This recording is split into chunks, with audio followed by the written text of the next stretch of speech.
Assalamu alaikum everyone.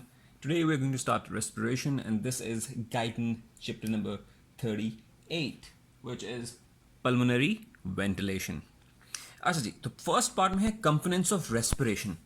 भाई respiration के components क्या हैं या बेसिकली रेस्पिरेशन का काम क्या है. नंबर वन, रेस्पिरेटरी सिस्टम का काम है pulmonary ventilation.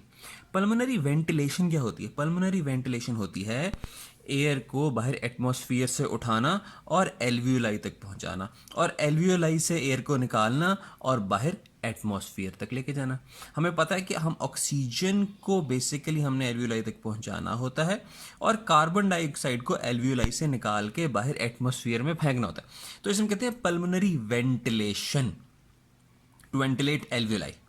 Second function component है रेस्पिरेशन का डिफ्यूजन, और वो ये है कि पहले हमने एटमॉस्फेयर से एल्वियोलाई के अंदर एयर को पहुंचा दिया, अब उसमें से ऑक्सीजन को हमने डिफ्यूज कराना है from alveoli into the blood. ये पिंक ब्लड वेसल्स हैं और ये ब्राउन एल्वियोलाई हैं.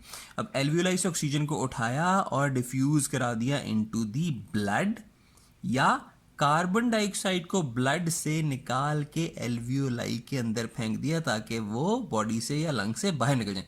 तो ये है डिफ्यूजन. तो पहला था वेंटिलेशन, दूसरा है diffusion of oxygen into the blood and carbon dioxide out of the blood into the alveoli. Third component है रेस्पिरेशन का ट्रांसपोर्ट.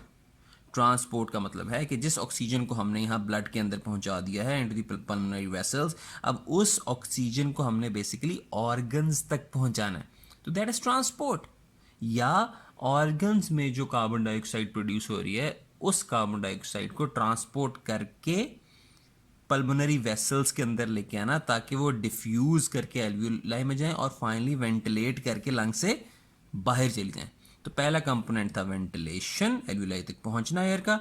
दूसरा कंपोनेंट था डिफ्यूजन, यानी कि ऑक्सीजन और कार्बन डाइऑक्साइड का across the respiratory membrane diffuse करना. और थर्ड कंपोनेंट था ट्रांसपोर्ट, लंग्स से ऑक्सीजन को लेके ऑर्गन्स तक जाना और कार्बन डाइऑक्साइड को ऑर्गन से लेके लंग्स तक लेके आना. ये ट्रांसपोर्ट था. और फोर्थ फंक्शन है रेस्पिरेशन का रेगुलेशन.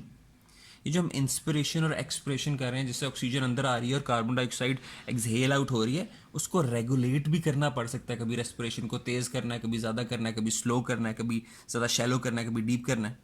ठीक है, तो रेगुलेशन ऑफ रेस्पिरेशन भी एक कंपोनेंट ऑफ रेस्पिरेशन है. So this was quick part 1. Will see you in part 2.